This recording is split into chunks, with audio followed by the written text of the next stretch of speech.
Welcome to the Coaching Coordinator Podcast. Today's episode is from the archives with performance coach Shawn Myszka, who works with elite athletes. We're also joined by Dr. Joe Eisenmann, a high-performance coach and sports scientist, and we talk about developing speed. And I think this is an important topic now as we head into summer and we have all kinds of opportunities to do different things with our athletes. What are going to be the best things to prepare them to perform on game day? And we're going to talk about a lot of different aspects of training speed and agility with Coach Myszka. I also did a series with him, an in-season series. I'll put a link in the show notes where we talked about specific athletes. We had a player and a movement player of the week. We approached that from both the sports science and from the coach perspective and talked about just different drills we could put together to develop those kinds of things. I really enjoyed this episode with Coach from 3 years ago, and I think if you haven't heard it, you'll enjoy this one too, and it's always good to revisit these things as well. We're here with Dr. Joe Eisenmann, and our guest today is Shawn Myszka. Shawn Myszka is the Pro Performance Director of Explosive Edge Athletics in Minneapolis, Minnesota, where he's entrusted with the personal consulting of countless NFL players who seek him out to take their performance to the limits of their potential. At the beginning of 2014, Shawn introduced a new brand into the industry, Movement Mastery, which has the purpose of helping train professionals of all kinds to more fully understand the process involved in attaining more optimal movement for athletes in all sporting disciplines. He also runs a football-specific movement blog, Football Beyond the Stats, in which he breaks down the movement patterns and mechanics of the top performers in the sport, plus offers insight regarding training principles for football performance. Shawn, we're really excited to have you here. Welcome to the Coaching Coordinator Podcast. Gentlemen, it's a pleasure to be here. I'm very honored. I appreciate what you all are doing in the profession, and I couldn't be more pleased to be with you and hopefully talk some shop for coaches to hear. Coach Eisenmann, it's great to have you here as well. Yeah, thanks again, Keith. This is going to be another good episode, focusing on movement and agility in the sport of football. Well, Shawn, before we get into it, fill in some of the blanks here and talk to us about how you got into this specific niche of the athletic performance industry. Yeah, no doubt. And my story probably isn't that much dissimilar from many others across the profession, of course, especially in athletic performance or strength and conditioning and physical preparation. It's just kind of my journey has been one of a war of attrition, if you will, throughout the profession.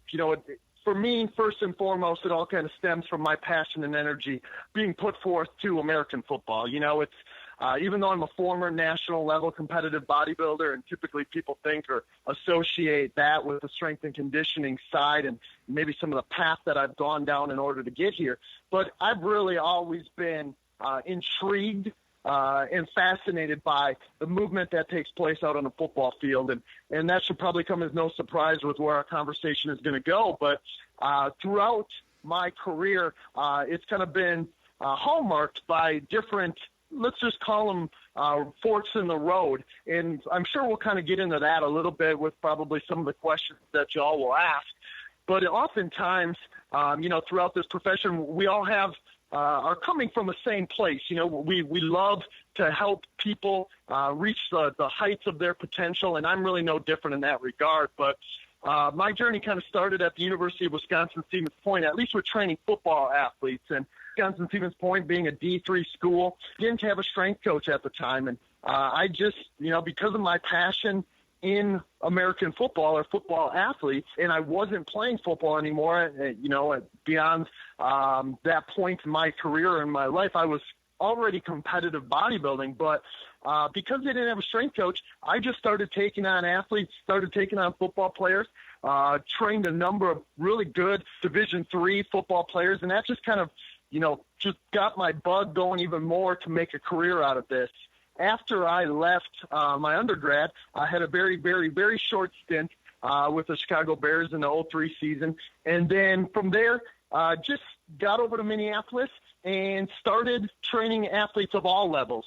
And when I did that, of course, I had always kind of had the vision that I wanted to specialize in American football.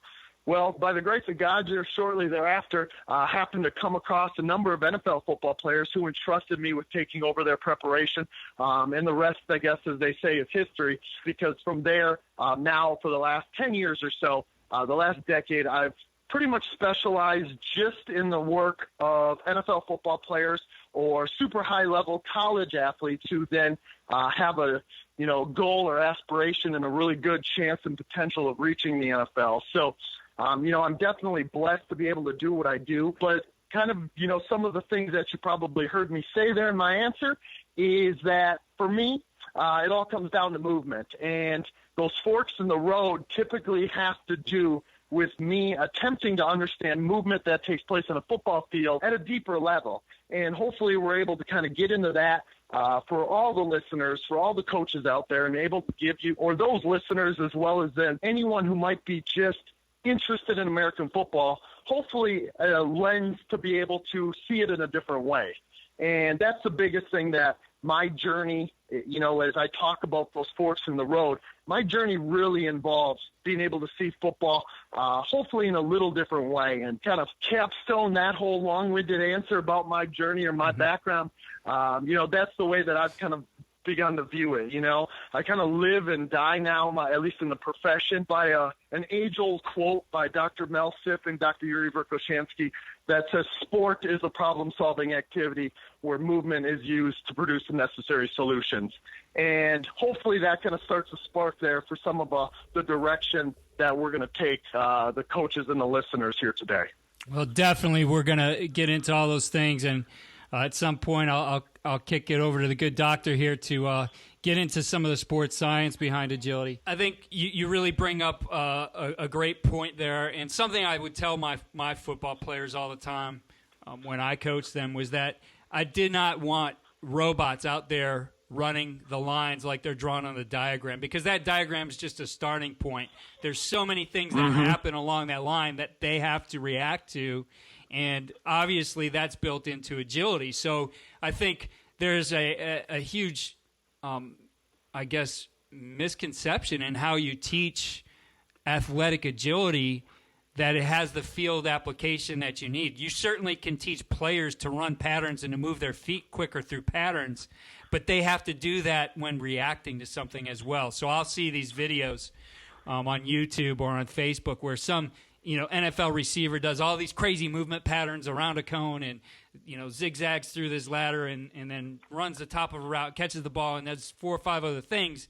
You're like, wow, did that guy move fast? And then all of a sudden, people are turning that into a drill where they're using that to teach athletes. And for most of it, you ask, where does that happen on the field? How does that happen on the field? So talk to us a little bit about that side of it, and really the need for agility to be trained into being reactionary as much as it is getting players to move their feet quickly. Yeah, I love the question, Keith, and I love some of the points that you brought up in there as well, because as that quote that I had already made the mention with is, all movement, agility included, is a problem-solving activity. And of course, if it's a problem and there's a solution, it's not something that can be repeated, and it's not something that can be prescribed before the individual actually reaches the problem.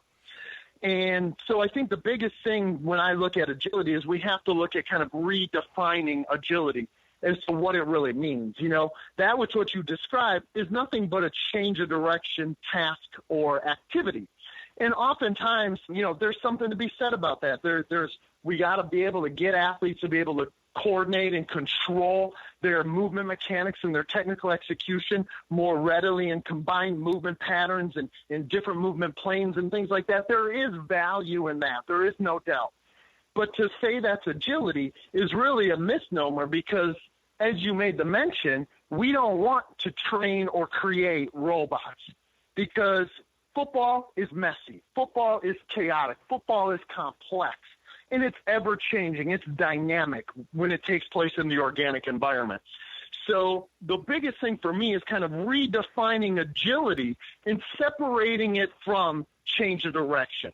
Or more specifically, taking the skill of agility and kind of layering it out from that of change of direction technique or movement mechanics needed for better change of direction.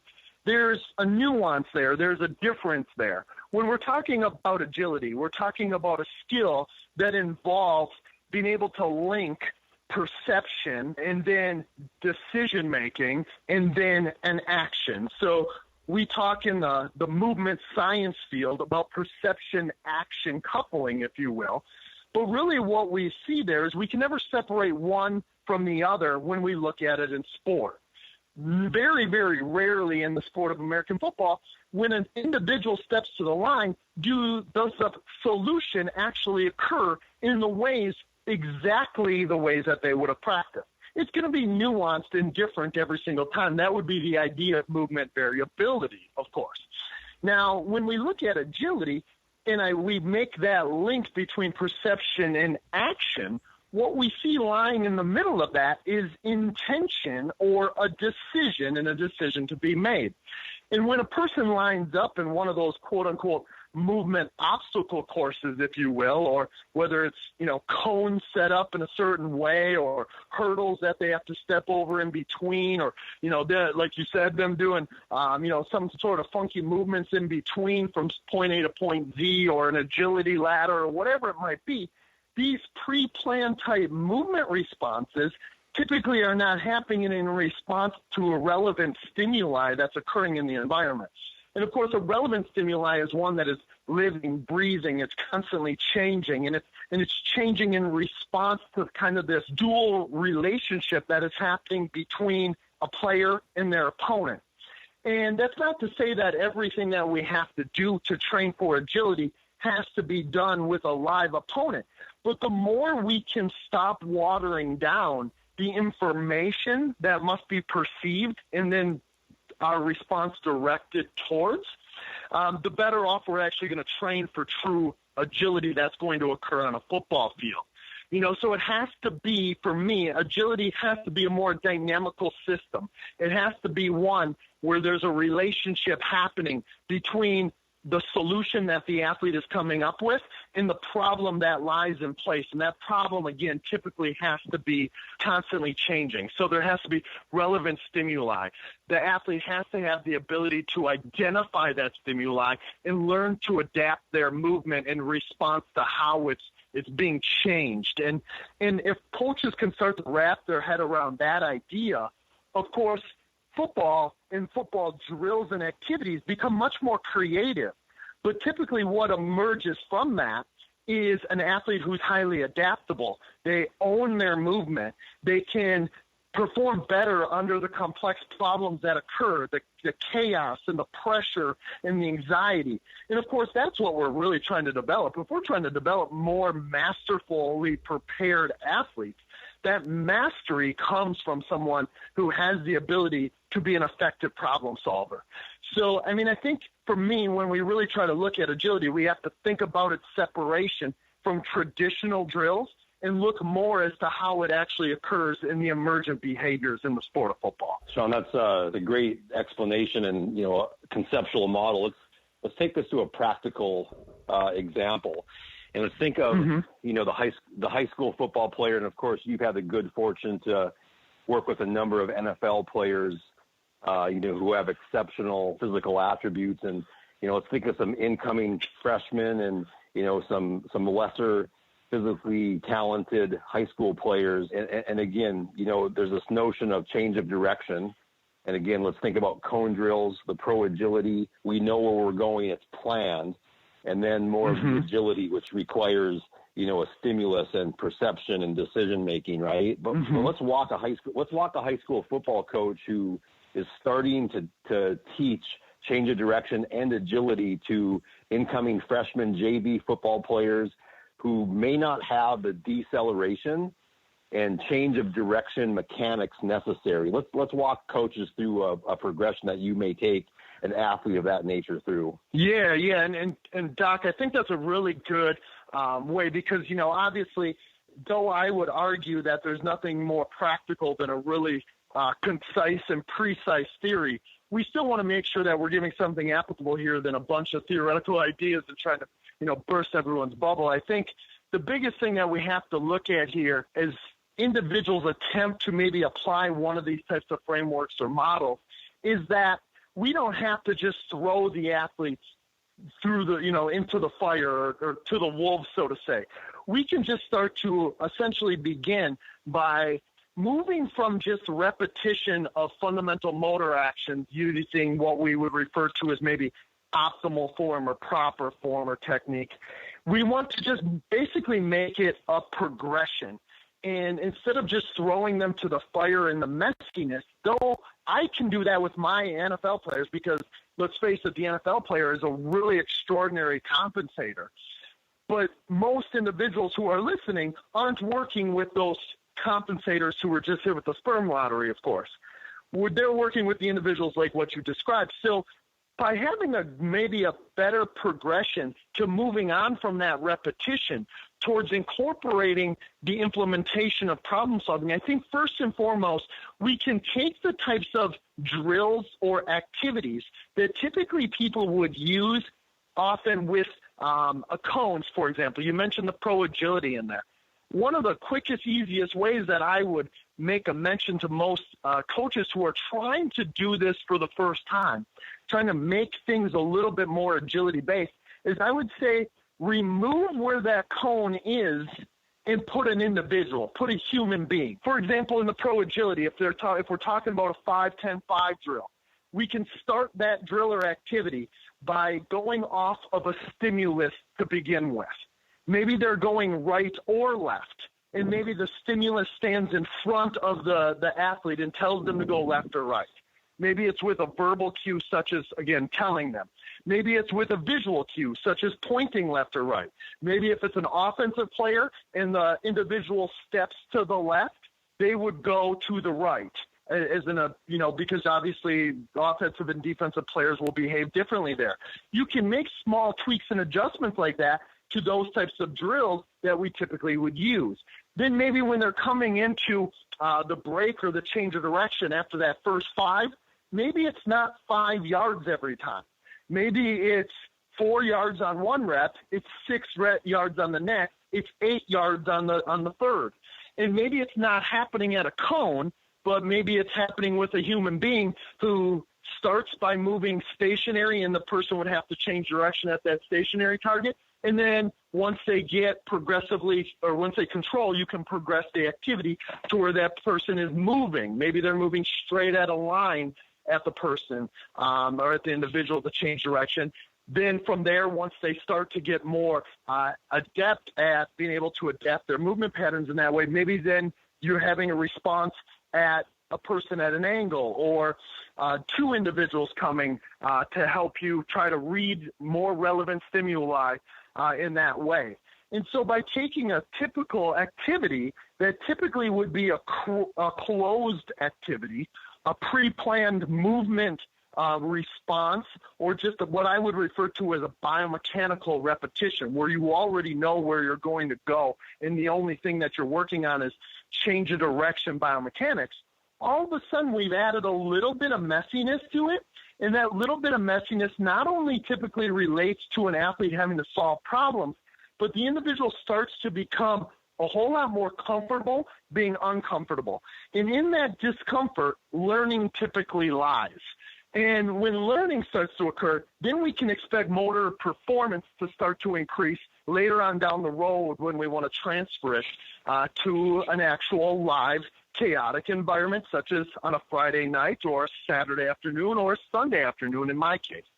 So really what I'm saying here, gentlemen, is by using variations of some of those typical drills that we would use before, and by just adding a stimuli somewhere in the mix and making that stimuli behave more representative of that which what could occur for that athlete's level of mastery, as well as for that individual's position, or just the football field as a whole, if we're just taking a large group, you're going to start to create problem solvers. Again, and you can probably see the theme of agility to me, and it all relates to that combination of movement patterns, variation of problems, and variety or a bigger toolbox of solutions for each respective athlete.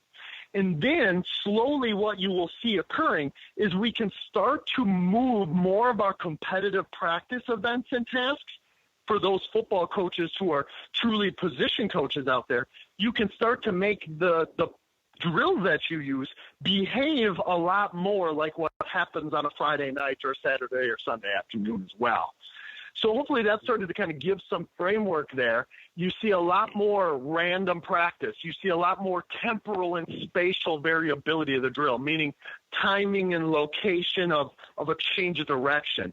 And then from there, again, I believe what happens is a more bigger, wider, diverse movement toolbox that will emerge for each and respective athlete who participates in the activities as well. Yeah, I just want to make sure I'm hearing you correctly because, we all have our own training philosophies and our own training methodologies. But, if we have a young athlete, and it might be a 8 to 10-year-old or 12-year-old or even, a freshman in high school who may not have mastered yet just fundamental deceleration mechanic. Do you think there's a place just to work on planned change of direction where we may be running a 4-cone box drill where it is accelerate for 10 yards, decelerate on the left foot, shuffle across the top of the box, decelerate, plant that right foot, backpedal, plant the right foot, and then shuffle the other way? Again, it's planned, but again, that athlete needs to master deceleration and simple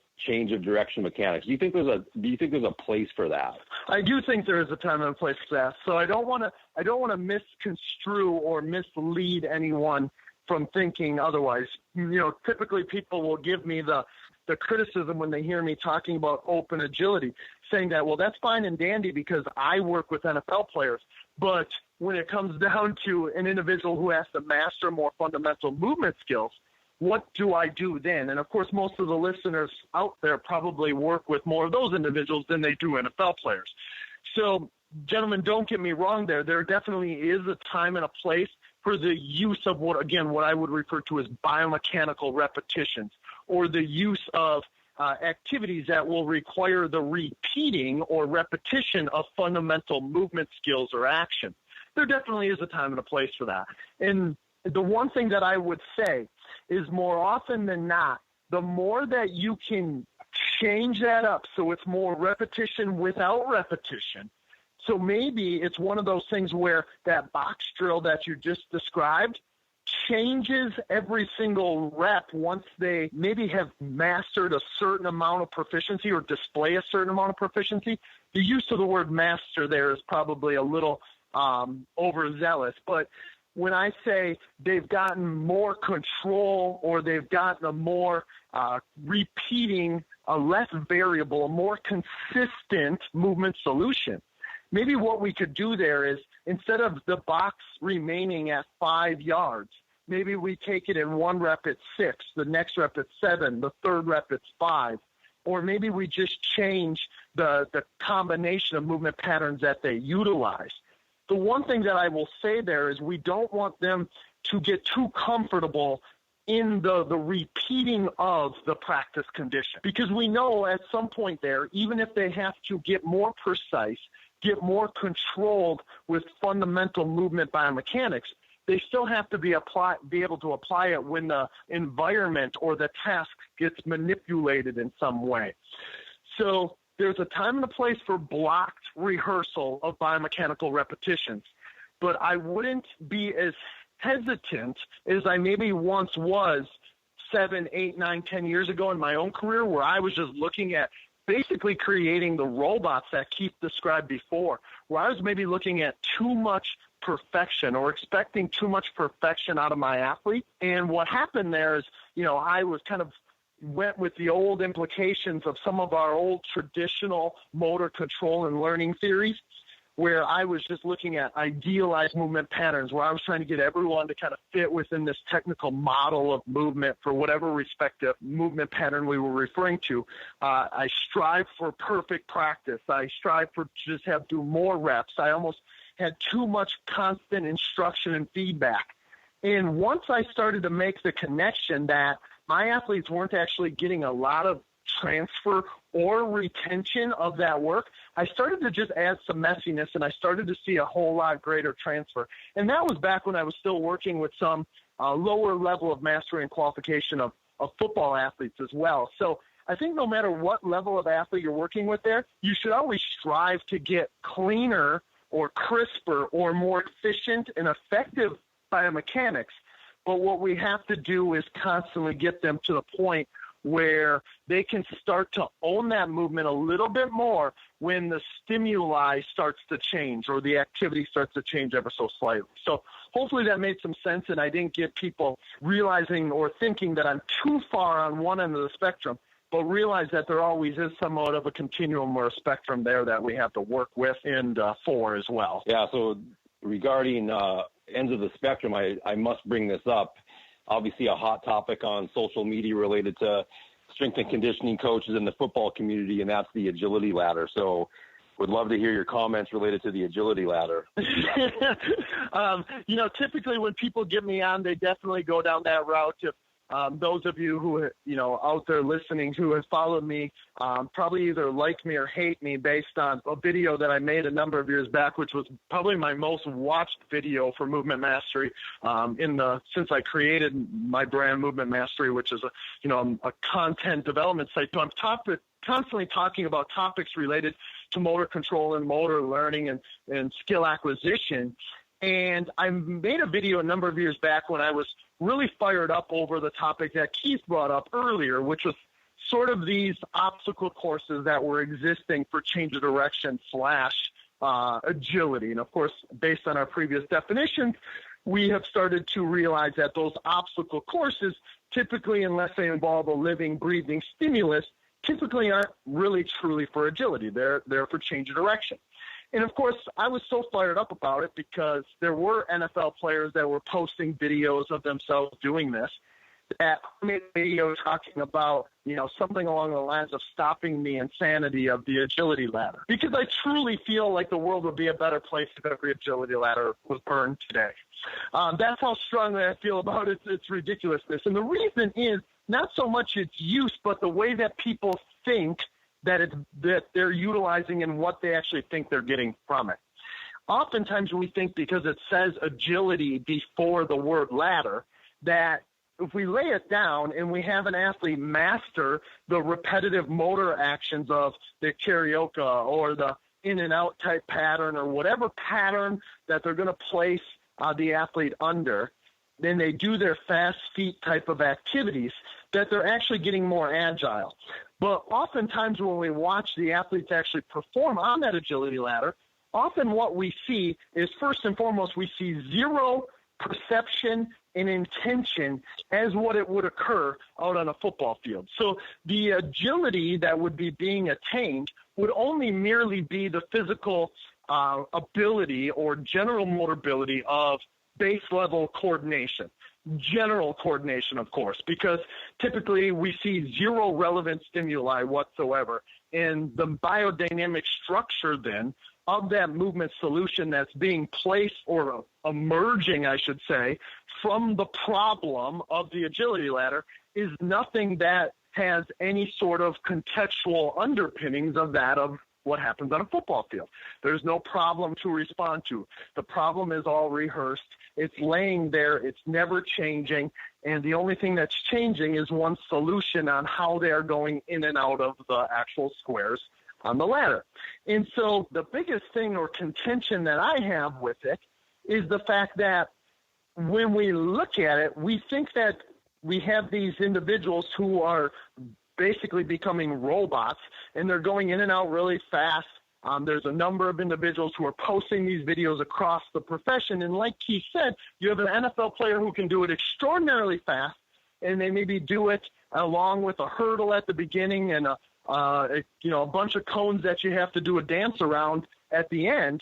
And the individual will then watch that on YouTube or on social media and believe that they're getting more agile because of it. And I believe that has kind of done our whole profession a disservice to a certain degree. Instead of just saying that, hey, we're going to use these agility ladders, not for agility, but as a warm-up activity. Maybe it's being done or utilized in order to, fire up the nervous system, if you will, if you want to think about it in that way. But I believe that there's a lot of other things that we could utilize, such as the use of variable movement patterns that are a little bit more fundamental in nature, that the movement biomechanics themselves would actually appear to be that of what will be utilized on a football field. I mean, when you start to watch people perform an agility ladder, the movement mechanics that you typically see, besides the foot interacting with the ground really quickly, typically you got somebody going really fast, but they're going nowhere as they do it. And of course, that very rarely happens on a football field. And if it does, most football coaches are going to be pretty pissed at their athlete for the way that they're kind of dancing in place and not necessarily going anywhere or going where they're supposed to in reference to the problem that's happening on the field. So there's some things that we would do instead, or that I would do instead, such as, again, fundamental movement patterns such as skips and bounds and things like that, or lunges in variable stances in multiple planes, that I believe that have greater purpose, such as either A, warming up the athlete, or B, giving them greater control of their biomechanics, that would have greater relevance and or transfer to the performance on a football field if that's what someone is using an agility ladder for. So I would be perfectly okay if agility ladders went away altogether, or if the people who are using them at a base level, the people who are using them would start to use them what they're probably only good for. Because I can promise that no agile mover was ever created based on the use of an agility ladder, because there's just no stimuli to respond to. There's no decision to be made, and there is no movement problem that actually needs to be solved. Those are some great points there, Coach, and I certainly appreciate you putting those out there. I guess as we wrap up here, we're airing this at a time when coaches are preparing for, preseason camps and getting into the season. Give us 3 tips on what they can do to put their players through movement drills. Some of those obviously specifically related to the game, some of those warm up, but 3 tips that'll help us improve those drills and get players better game ready, because that's what this is all about. When we hit practice, we want to get them ready for the game. Yeah, no doubt. And I love that question, because again, obviously it all comes down to application. The things that I would probably say for whether it's a strength coach or whether it's a position/football coach, or whether it's no matter what hat someone wears within this profession, I would think first and foremost to look at the ways that we attempt to guide the movement behaviors of our athletes. And to me, that comes down to our instruction and feedback first and foremost. I would say my rule when it comes to instruction and feedback is first and foremost to say less rather than more. And I know oftentimes as coaches, and this, as you can probably tell, and the listeners can tell from myself, from my own interview here, is that's not always easy for me. It was probably the hardest thing for me to do was to shut the heck up once in a while. But what I realized that when I started to say less rather than more is most of my verbal statements, whether they were in regards to instruction or feedback, my direction towards guidance and communication started to become more meaningful, and I had to become more relatable or more understandable to the athlete. So first and foremost, I realized that if I said less rather than more, I had to allow the athlete to have more ownership over their movement behaviors. That doesn't mean that I allow a compensation that is dysfunctional, such as their knee diving in or them planting off what I feel is the wrong foot or them not looking at the right place at the right time when they're trying to solve that problem. Doesn't mean that I let those things go, gentlemen. But what I have to do is kind of pick the lowest hanging fruit that appears to be compensational during their movement solution. And if I do that, I notice that some other things start to clean themselves up. But by changing your direction just a little bit there, changing your guidance, changing your communication, it starts to become kind of this process of guided discovery for the athlete, but they get a solution that even is more implicitly driven. It's more driven by their interpretation of how they should be moving. They gain ownership rather than dependency. So they gain ownership of movement for themselves rather than dependency of me as a coach. So that would be number one. If you change your instructions, you change your feedback, you're also probably going to change the subsequent motor learning that's actually going to occur. Number two would probably be for me to get athletes to once in a while, when they're trying to learn a movement behavior or a new movement action or strategy or solution, so such as them executing a power cut, a running back executing a power cut in the hole rather than a crossover cut, I attempt to, at least at first, give the athlete permission to slow down a little bit. And I know that seems really weird here as we head into the preseason, but I believe that slowing down gets the brain's attention a little bit more. And when you get the brain's attention, you get them the opportunity to sense and perceive different things within their environment or different things about the task. And they get the chance to change their control a little bit. So by giving them permission to slow down a tad at times, kind of sets the tone for greater motor learning to actually occur. Now, granted, it's going to have to be sped up, and it's going to have variability added to it, and so on and so forth. Pretty quickly down the road. But until we can actually slow down and change that behavior, we really can't attempt to give the athlete the ownership or control there either. And then finally, probably the next thing I would say, or the third thing I would say, is look for ways to not only kind of push the athlete into this learning zone where they have to get comfortable being uncomfortable, but you help them get in places where they have to try and discover new movement solutions or new movement strategies. And this is an idea of nonlinear pedagogy that I'm sure Dr. Joe is very familiar with here, in the fact that if we try to tease or tempt athletes into maybe kind of experimenting with or attempting to discover new ways to move, new novel solutions to respective problems, such as utilizing a different cutting pattern. Maybe it's a defensive back and we're so stuck in using a T-step or a bicycle step that we don't instruct our athletes to utilize a solution of another, but that athlete might have more authentic control over the solution that we haven't instructed them with by just tempting them or kind of teasing their movement pattern to just discover a new way to move.